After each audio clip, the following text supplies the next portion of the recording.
Assalamualaikum warahmatullahi wabarakatuh.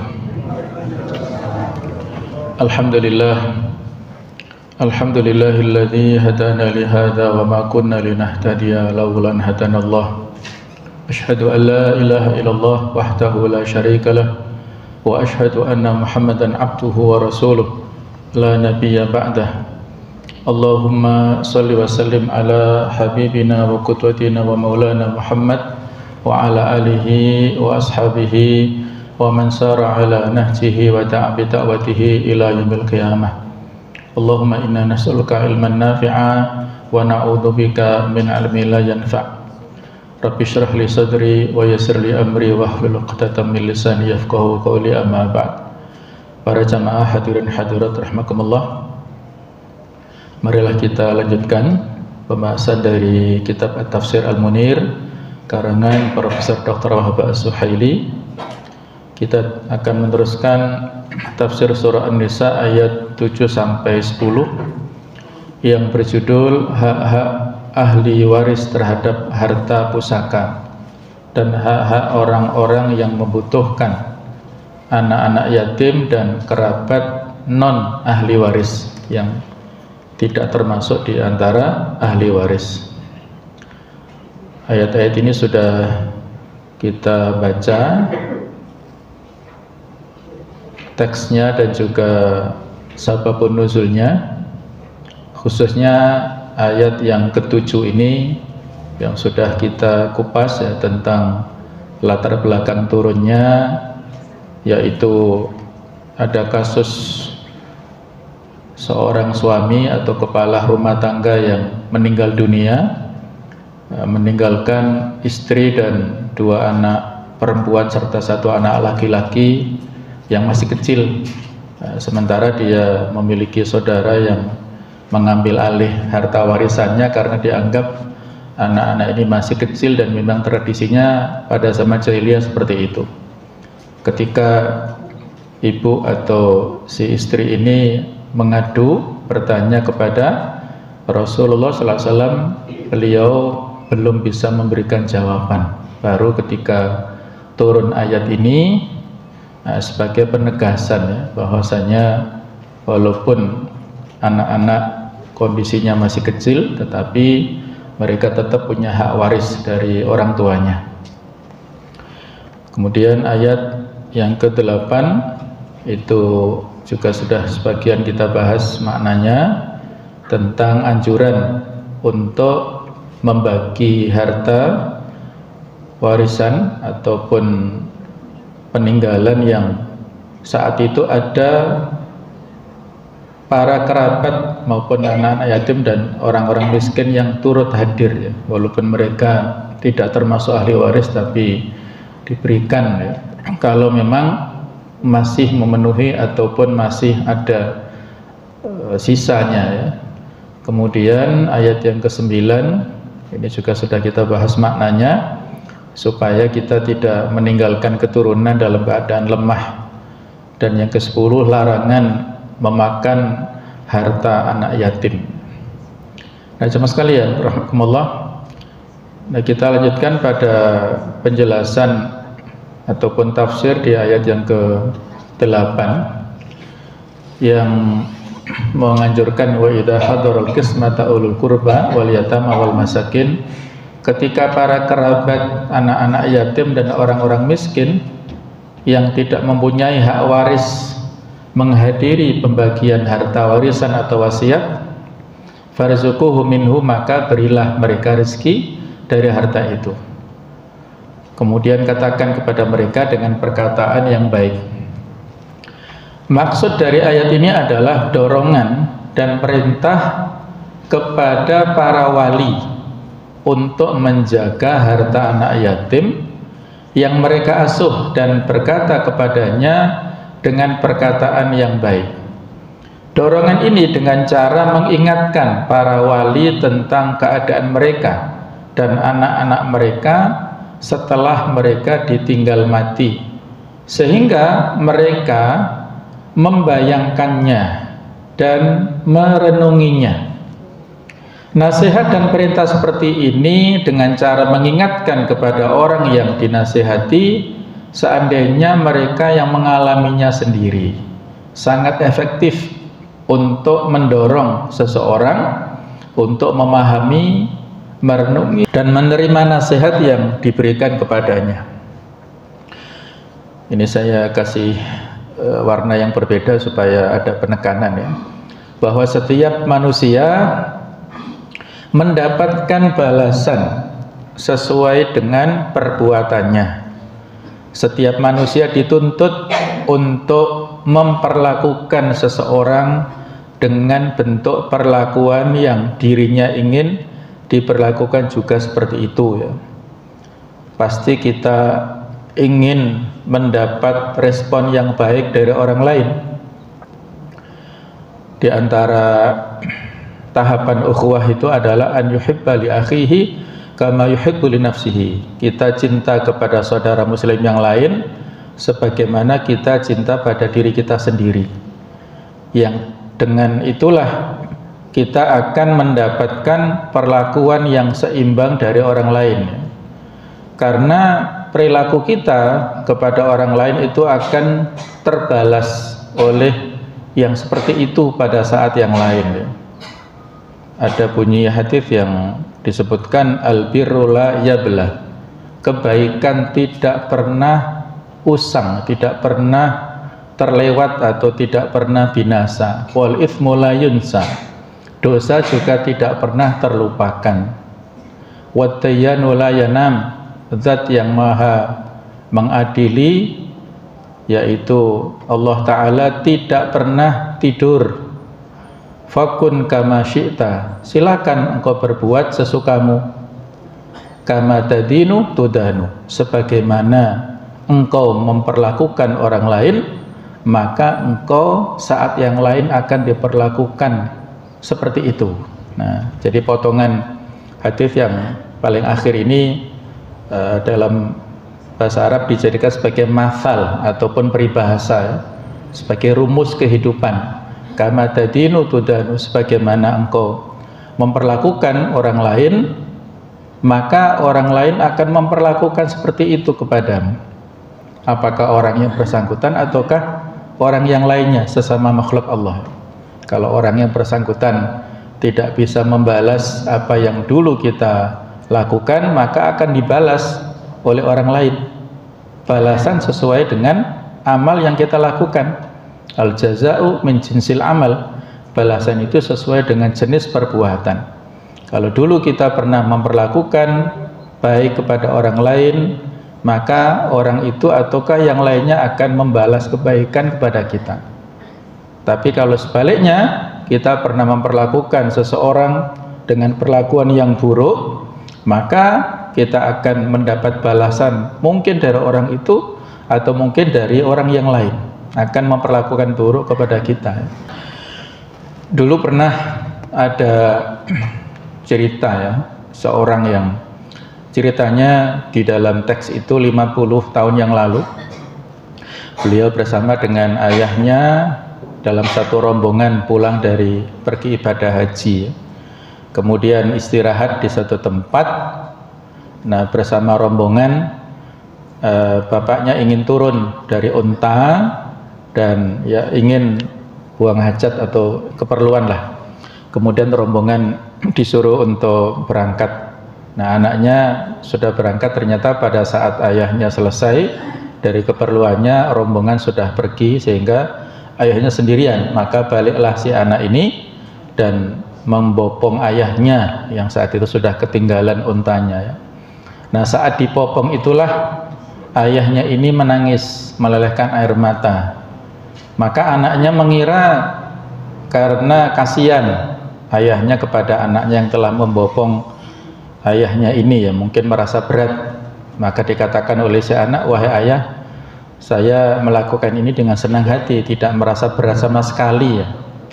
Kata ayahnya, wahai putraku, saya menangis bukan karena itu, tetapi saya menangis karena teringat, karena di tempat ini saya pernah membopong ayah saya dulu, sehingga saat ini saya mendapatkan balasan darimu sebagai anakku, aku dibopong oleh kamu, gitu ya. Bisa dipahami ya. Jadi karena orang tuanya si ayah ini dulu pernah membopong ayahnya, berarti kakek si anak itu ya, pernah dibopong oleh si ayah ini, pernah diperlakukan baik oleh si ayah ini, maka dia diperlakukan baik oleh anaknya, dibopong seperti itu. Itulah kama tadinu tudanu, sebagaimana engkau melakukan sesuatu maka engkau akan mendapatkan balasan sesuatu itu. Kebalikannya, ada seorang syekh yang terkenal di suatu kawasan, pergi ke pasar untuk membeli keperluan. Nah, ternyata tiba-tiba anaknya datang, tahu sebabnya apa, menampar pipi ayahnya. Orang-orang kaget, ini kalau di kita kiai lah, kiai besar, diperlakukan seperti itu oleh anaknya. Tapi ayahnya nggak marah. Setelah memukul, menampar ayahnya, dia langsung pergi gitu saja. Kemudian orang-orang tanya, kenapa Anda tidak marah diperlakukan seperti itu oleh anak Anda? Katanya, enggak, karena saya ingat bahwasanya dulu pernah memperlakukan ayahku seperti ini. Saya pernah menampar pipi ayah saya seperti ini, saya sekarang mendapatkan tamparan yang serupa. Nah, itulah jamaah sekalian ya. Kama tadinu tudanu, sebagaimana engkau memperlakukan orang lain, maka engkau akan diperlakukan seperti itu oleh orang lain. Nah, jadi di sini kita diingatkan, kalau kita memperlakukan anak-anak yatim yang menjadi hak asuh kita dengan harta yang mereka titipkan, kita perlakukan, kita amanah, kita sesuai ya dengan prosedur dan tidak mendolimi kepada mereka, maka kita pun juga akan mendapatkan perlakuan yang seperti itu. Kalau kita meninggalkan anak-anak yang mungkin mereka dalam kondisi belum balik sehingga mereka statusnya yatim, maka mereka juga akan diperlakukan baik oleh para walinya. Tapi kalau kita memperlakukan buruk kepada anak-anak yang kita asuh, yang mendapat ya, kita mendapat hak asuh dan kita tidak amanah, kalau kita satu saat meninggal dunia dan anak-anak kita masih butuh perlakuan oleh wali-walinya, maka mereka juga akan memperlakukan yang buruk kepada anak yang kita tinggalkan. Nah, itu rumus dalam kehidupan. In ahsantum ahsantum li anfusikum. Kalau kalian berbuat baik, maka kebaikan itu akan kembali pada kalian. Wa in asatum falaha. Dan kalau kalian berbuat buruk, perbuatan buruk itu kembali juga kepada kalian ya. Di surat Al-Isra ayat yang ke-7, walaupun ini cerita tentang Bani Israel, tetapi ini juga berlaku untuk kita semuanya. Khitab ini berlaku untuk semua, muslim, kafir, semuanya. Itu keadilan Allah Ta'ala itu berlaku untuk semuanya, tidak pandang bulu ya, makhluknya akan diberikan sifat Rahman oleh Allah Ta'ala. Baik, kita lanjutkan pada ayat yang ke-9. Wal yakhshal ladzina law taraku min khalfihim dzurriyyatan dhi'afan khaufu 'alaihim. Hendaklah takut orang-orang yang andaikan meninggalkan keturunan yang lemah di belakang pada saat kematian mereka, maka mereka mengkhawatirkannya. Maka hendaklah mereka juga takut kepada Allah dalam urusan anak yatim yang lain, dan hendaklah mereka berkata dengan perkataan yang benar kepada orang lain yang sedang akan meninggal. Ayat 9 ini masih berkaitan dengan ayat sebelumnya, karena ayat yang ke-7 mengandung arti perintah kepada ahli waris. Maksudnya, berikanlah kepada mereka hak mereka. Hendaklah para wali dan pengasuh ahli waris yang masih kecil, anak yatim, menjaga harta anak yatim tersebut, dan hendaklah mereka khawatir terhadap keadaan anak yatim yang mereka asuh tersebut, seperti mereka khawatir terhadap keadaan anak-anak mereka sendiri. Kemudian Allah menguatkan dan menegaskan kembali bentuk-bentuk perintah dan larangan di atas, serta mengingatkan kepada azab yang pedih bagi siapa saja yang memakan harta anak yatim secara zalim tanpa hak, yaitu masuk ke dalam neraka dan ia dibakar di dalamnya, sebuah neraka yang apinya menyala-nyala lagi sangat panas, bahan bakarnya adalah manusia dan batu. Semoga Allah melindungi dan menyelamatkan kita dari azab tersebut, amin ya. Jadi di sini konteksnya adalah jangan sampai meninggalkan keturunan dalam keadaan lemah. Jadi sebisa mungkin ya kita berusaha untuk meninggalkan anak yang kita dari anak biologis ataupun anak yang kita dari keluarga ya, itu jangan sampai mereka lemah. Jadi walaupun di sini konteksnya lemah dari sisi kemampuan finansial ya, tetapi yang lebih penting adalah jangan sampai kita tinggalkan anak-anak kita itu lemah dari sisi fikrohnya ataupun akidahnya, ideologinya ya. Ini yang lebih penting dari sisi keimanannya. Karena jemaah sekalian, sebenarnya masing-masing kita, baik itu kita sebagai kepala keluarga, istri kita, ataupun anak-anak kita itu masing-masing punya jatah rizki sendiri-sendiri. Itu harus kita yakini, kita imani ya. Setiap makhluk yang berjalan di muka bumi ini sudah ada jatah rizkinya. Wa ma min dabbatin fil ardi illa 'alallahi rizquha. Tidak ada satu makhluk pun yang berjalan di muka bumi ini kecuali sudah dijatah rezekinya oleh Allah Ta'ala. Sehingga kita pun semampunya, kalau memang kita diberikan jatah rezeki dan kita kelola dengan baik menjadi investasi yang nantinya itu bisa menjadi passive income, alhamdulillah.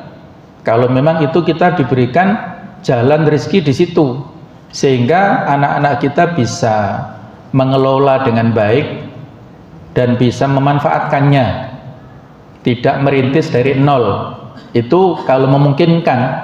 Tapi kalau tidak memungkinkan tidak perlu khawatir, karena anak-anak kita yang kita tinggalkan itu nanti akan dijamin rezekinya Allah Ta'ala, bukan semata-mata dari warisan yang kita tinggalkan.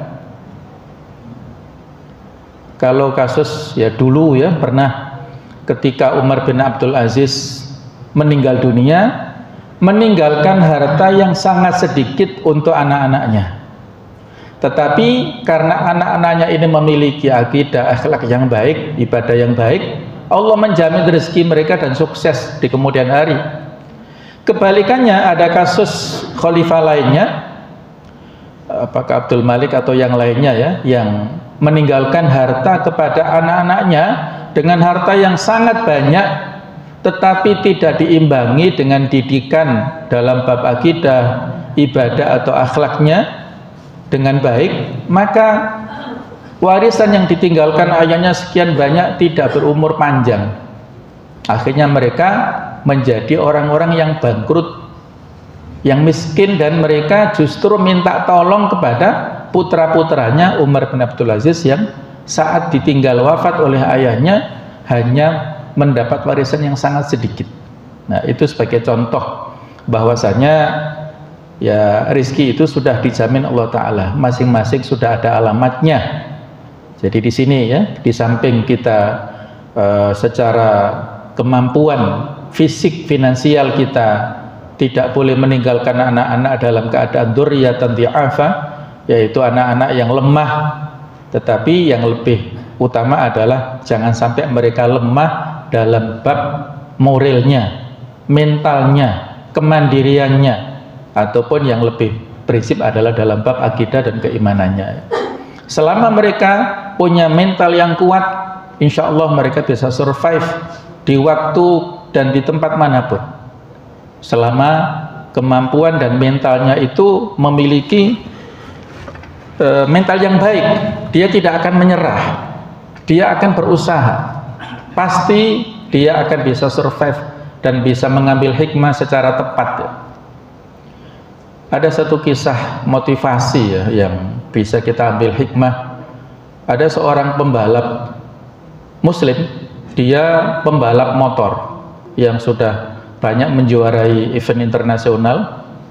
Namanya bagus, yaitu Muhammad Fadil Imamuddin. Nah, mungkin panjenengan ada yang tahu atau ada yang tidak ya. Nah, beliau ini pada satu kesempatan itu sudah hampir memenangkan dan melakukan di Sentul saat itu tahun 2015 ya. Jadi dia selebrasi untuk hampir merayakan kemenangannya, tetapi tiba-tiba dari arah belakang ditabrak oleh pembalap Thailand yang tanpa sengaja sehingga menjadikan kaki kirinya cedera dan harus diamputasi. Wah, ini ya, jadi dioperasi, diamputasi, dipotong. Jadi dia nggak punya kaki kiri. Kalau orang yang tidak punya mental kuat, mungkin dia akan frustasi, putus asa, kemudian menyesali nasibnya. Dia mungkin mengurung diri, minder di rumahnya, di kamarnya, atau bahkan mungkin bunuh diri kalau mentalnya tidak kuat. Tetapi dia bangkit dari keterpurukan musibah itu, dia mengambil pelajaran dan akhirnya dia sambung kakinya yang cedera itu dengan kaki palsu. Kemudian dia belajar untuk naik ya, menjadi pembalap sepeda ontel itu untuk difabel ya, untuk orang yang kekurangan fisik, dan akhirnya sukses. Jadi dari dia menjuarai sekian banyak kejuaraan motor itu, dia beralih ke kejuaraan sepeda ontel untuk difabel dan dia sukses menjuarai event di mana-mana. Nah, ini jemaah sekalian ya, contoh bahwasanya yang penting itu mentalnya ataupun psikis dan juga kemampuan dalam hal mengambil peluang pelajaran hikmah dari peristiwa musibah yang mungkin kadang-kadang tidak kita rencanakan ya. Hal-hal tertentu yang menjadikan kita sedih itu tidak bisa kita prediksi, maka bagaimana mensikapi dari sudut pandang positif segala macam hal-hal yang terjadi itu bukan dari sudut pandang yang negatif. Nah, jadi yang penting kita tinggalkan anak-anak dalam kondisi yang baik secara mentalnya, secara spiritualnya, secara akidah dan keimanannya. Itu jauh lebih baik daripada kita tinggalkan mereka dari sisi finansialnya. Allahu a'lam bishawab. Berikutnya ayat yang ke-10 tentang ancaman orang-orang yang memakan harta anak yatim. Innal ladzina ya'kuluna amwal yatama dzulman innama ya'kuluna fi butunihim nara. Sungguh orang-orang yang memakan harta anak-anak yatim secara zalim, niscaya mereka sebenarnya memakan api dalam perut mereka dan mereka akan masuk neraka. Al-ayat. Dalam ayat ini secara khusus disebutkan kata al-butun yang saya beri ini terjemahnya perut ini ya. Padahal al-aklu makan tidak lain memang di dalam perut ya. Kenapa disebutkan memakan tapi juga disebutkan kata-kata al-butun, perut-perut. Namun yang dimaksud di sini ada kalanya adalah mil'ul butunihim, sepenuh perut mereka. Atau ada kalanya memang bertujuan untuk at-ta'kid dan al-mubalaghah, penguatan dan penekanan atau melebih-lebihkan. Bahasa Indonesianya hiperbola. Seperti ayat yaquluna bi afwahihim ma laisa fi qulubihim. Mereka mengatakan dengan mulut-mulut mereka apa yang tidak terkandung dalam hatinya ya. Mengatakan kan pasti dengan mulut, tetapi dikuatkan. Di sini ada ta'kid wal mubalaghah. Berkata tidak lain memang dengan mulut. Juga seperti ayat walakin ta'mal qulubul lati fis sudur. Tetapi yang buta ialah hati yang di dalam dada. Ini juga ada pengulangan al-qulub fis sudur ini. Kemudian hati tidak lain memang berada dalam dada. Juga seperti ayat wala ta'irin yatiru bi janahihi, dan burung-burung yang terbang dengan kedua sayapnya. Burung tidak lain memang terbang dengan kedua sayapnya. Nah, tujuan dari semua ini adalah untuk at-ta'kid wal mubalaghah, untuk hiperbola penekanan tadi, Seperti halnya penyebutan al-butun di dalam ayat yang nomor 10 di An-Nisa ini memberikan gambaran betapa keji dan sadis perbuatan memakan anak yatim secara zalim, ya. Maksudnya memakan harta anak yatim secara zalim. Larangan memakan harta anak yatim di sini diberi syarat atau pembatas, yaitu secara zalim. Hal ini menunjukkan disyariatkannya atau diperbolehkannya memakan harta anak yatim dengan benar, seperti sebagai upah perawatan dan pengasuhan terhadap si anak yatim tersebut, atau utang umpamanya, ya. Hal ini tidak termasuk bentuk memakan harta anak yatim secara zalim, dan orang yang memakan dan mengambilnya tidak dianggap sebagai orang yang berbuat zalim.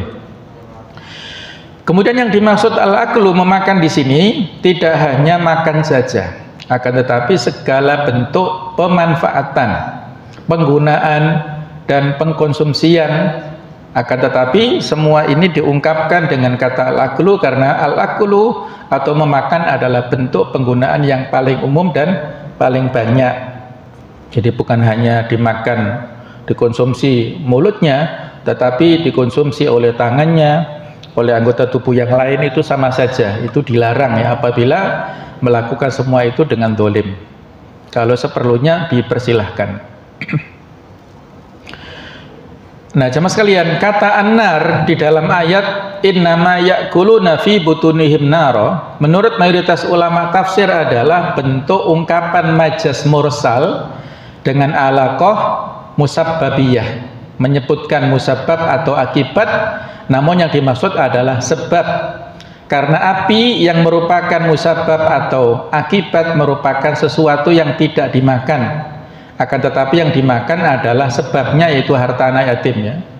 Jadi kalau di sini innama ya'kuluna fi butunin naro, kata naron ini akibat memakan harta anak yatim dengan zalim, yang dimakan sebenarnya adalah hartanya.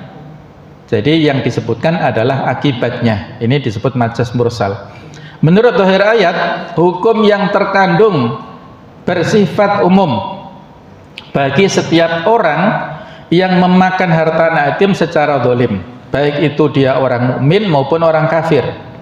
Jika dikatakan bahwa ayat ini turun berkaitan dengan orang-orang musyrik, maka jawabannya adalah bahwa kekhususan sebab turunnya ayat tidak lantas hukum yang terkandung juga bersifat khusus dan terbatas, ya.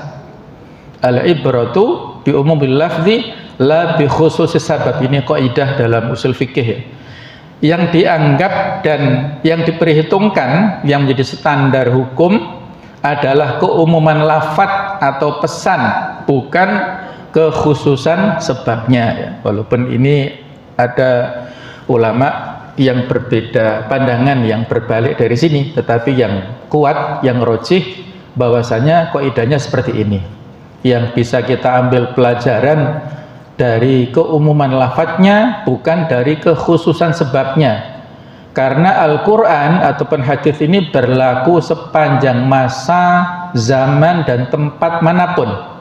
Walaupun dulu turunnya di Jazirah Arab, di Mekah dan Madinah, tetapi ayat-ayat atau hadis ini berlaku untuk kapan dan dimanapun. Sehingga latar belakang turun ayat ataupun sababul wurud dari hadis itu memang penting untuk melengkapi pemahaman kita maksud dan kandungan ayat dan hadis tersebut, tetapi tidak melakukan atau tidak menjadi pembatasan, tidak semata-mata pembatasan dari ayat-ayat tersebut. Ya, misalnya, ya, ada satu ayat yang berbunyi wala tulqu bi aidikum ila tahlukah, janganlah lemparkan diri kalian kepada kehancuran. Nah, ini kan dilatar belakangi oleh adanya pertanyaan beberapa sahabat yang mereka ini sudah mendapatkan sekian banyak kemenangan, sudah banyak mendapatkan ghanimah dari peperangan, dan mereka investasikan dalam bentuk kebun-kebun, kemudian pertanian-pertanian. Jadi ada sebagian yang bertanya, wahai Rasulullah, bolehkah kami izin untuk sementara tidak berperang dulu sehingga kami bisa mengurus kebun-kebun kami untuk sibuk di pertanian ya, supaya ya mendapatkan hasil. Nah, latar belakangnya seperti itu pertanyaannya. Kemudian Allah menjawab, wala tulqu biaidikum ila tahluka. Janganlah lemparkan diri kalian pada kehancuran. Jadi kehancuran di sini bukan bunuh diri, tetapi maknanya adalah sibuk dengan bisnis atau perdagangan atau pertanian yang menjadikan orang lupa jihad, berperang fisabilillah. Itu makna asalnya ya. Latar belakangnya seperti itu, kekhususan latar belakang turunnya seperti itu, tetapi maknanya tidak salah juga kalau kemudian kita maknai dengan makna yang lebih umum. At-tahluka itu adalah segala kehancuran yang membuat madharat, sehingga ada kaidah yang berdasarkan hadis la dharara wa la dirar atau ad-dhararu yuzal, segala macam bentuk bahaya itu harus dihilangkan, sehingga ada kaidah saddud dzari'ah, menutup segala macam pintu bahaya. Segala yang bahaya harus dihindari. Nah, itu kaidahnya saddud dzari'ah. Apapun itu, bahaya untuk diri sendiri atau untuk orang lain. Misalnya ngapunten nggih, ngapunten sekali barangkali masih ada yang rutin melakukannya seperti merokok ya, ngapunten ya. Itu bahaya untuk diri sendiri dan juga untuk orang lain, bahkan untuk orang lain lebih berat. Perokok pasif lebih berbahaya daripada perokok aktif. Jadi bahayanya di dunia dan di akhirat. Di dunia itu membahayakan kesehatan, di akhirat ngapunten ya, orang yang merokok itu bisa jadi termasuk orang-orang yang bangkrut, minal muflisin, orang yang bangkrut. Kenapa? Karena orang yang menjadi perokok pasif di sampingnya itu memprotes nanti minta keadilan di akhirat. Ya Allah, saya dulu menghirup bau rokoknya orang itu sehingga sesak ya, kemudian anak saya sakit dan ini dan itu, minta keadilan. Allah mengatakan ambil pahala puasanya. Wah, rugi kita, rugi orang yang zalim. Ambil pahala sholatnya, ambil pahala zakatnya. Kalau amal-amal kebaikannya habis, maka Allah mempersilahkan, silahkan timpakan, limpahkan keburukan dosamu kepada orang yang menzalimu di dunia. Itu kan rugi ya. Nah, itu contoh ya tentang bahaya yang harus kita hindari, baik untuk diri kita atau untuk orang lain. Adz-dzararu yuzalu la dzarara wa la dirar, kemudian saddud dzari'ah itu. Nah, jadi itu kompleks ya, maknanya secara integral. Ketika kita mensikapi ayat per ayat atau hadis per hadis, itu tidak bisa berdiri sendiri, tapi juga harus dikorelasikan dengan yang lain-lainnya, sehingga kesimpulannya komprehensif ya. Kemudian ada lagi penggunaan di dalam ayat yang lain, fid dunya wal akhirah. Wa yas'alunaka 'anil yatama, mereka bertanya kepadamu tentang anak yatim. Qul islahul lahum khair, katakanlah melakukan kebaikan untuk mereka itu adalah hal yang baik. Islah, yang melakukan perdamaian untuk mereka adalah kebaikan. Wa in tukhalituhum fa ikhwanukum, kalau kalian berinteraksi, pergauli anak-anak yatim tersebut, maka mereka itu adalah saudara kalian. Wallahu ya'lamul mufsida minal muslih, Allah mengetahui orang yang berbuat buruk, kerusakan dari orang yang berbuat baik. Walau sya'allahu anatakum innallaha azizun hakim. Nah, di dalam sebagian riwayat disebutkan bahwa ketika ayat ini turun, maka orang-orang berusaha menjauhi dan menghindari diri dari mempergauli anak-anak yatim, sehingga kondisi ini justru memberatkan bagi anak yatim itu sendiri. Lalu turunlah ayat di Al-Baqarah 220 ini sebagai teguran ya. Jadi mereka saking takutnya dengan ancaman memakan harta anak yatim dengan zalim, sehingga justru anak yatim terlantar, tidak ada yang mengurus. Sehingga di sini dianjurkan ini, wa in tukhalitum fa ikhwanukum, kalau kalian bergaul dengan mereka, maka mereka adalah saudaramu. Walaupun tidak ada ikatan kekerabatan, tapi dipersilahkan menjadi wali anak yatim tersebut, itu akan bisa memberi manfaat.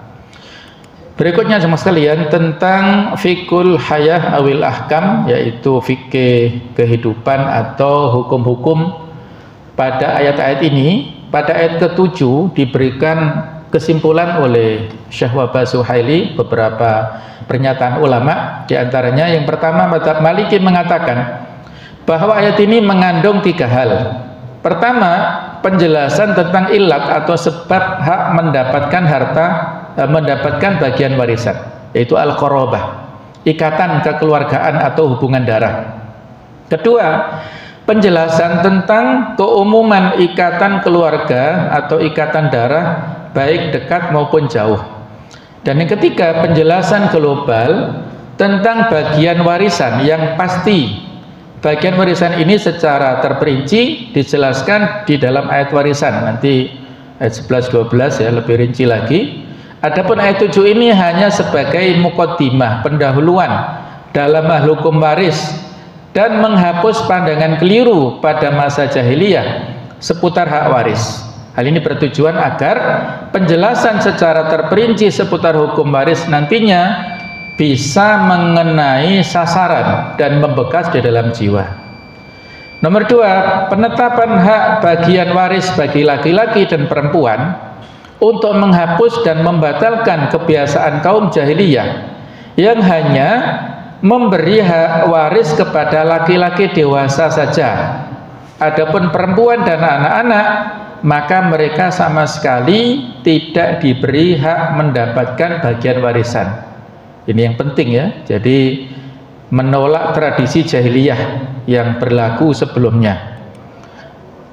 Jadi jamaah sekalian, yang dimaksud ar-rijal di dalam ayat ini adalah para laki-laki yang sudah balik, sedangkan yang dimaksud al-walidani adalah ibu dan bapak tanpa penyambung, atau dalam bahasa Arabnya adalah ya syakik ya, jadi saudara bapak ataupun ibu yang memang bukan tiri ya, bukan ayah atau ibu sambung.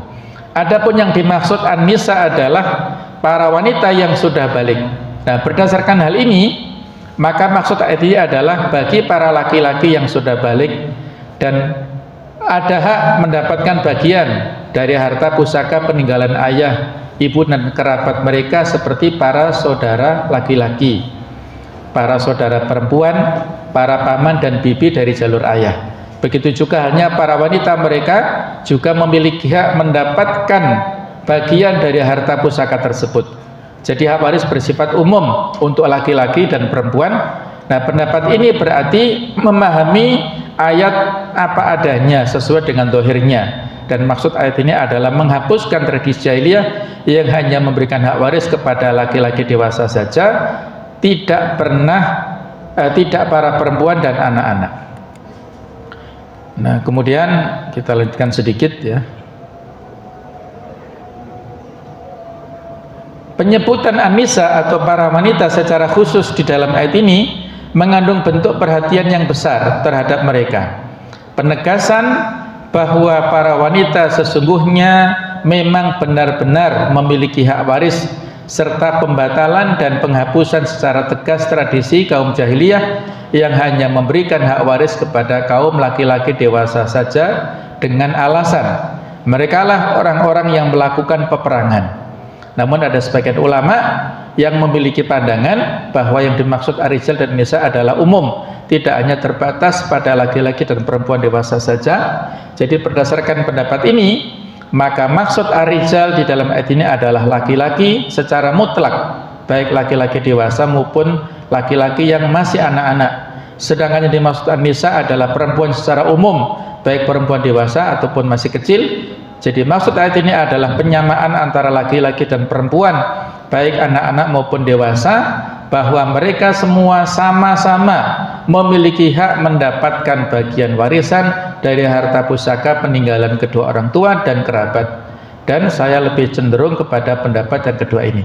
Di penulis yaitu Profesor Dr. Wahbah Suhaili mentarjih pendapat yang kedua, bahwasanya ayat ini berlaku untuk umum. Siapapun anak-anak yang ditinggalkan, laki-laki perempuan, yang balik, yang dewasa atau yang masih kecil, mereka sama-sama punya hak mendapatkan warisan dari al-walidani, orang tuanya ataupun wal akrobin, sanak kerabatnya, selama masih ada ikatan al-qorobah, kekerabatan tadi ya.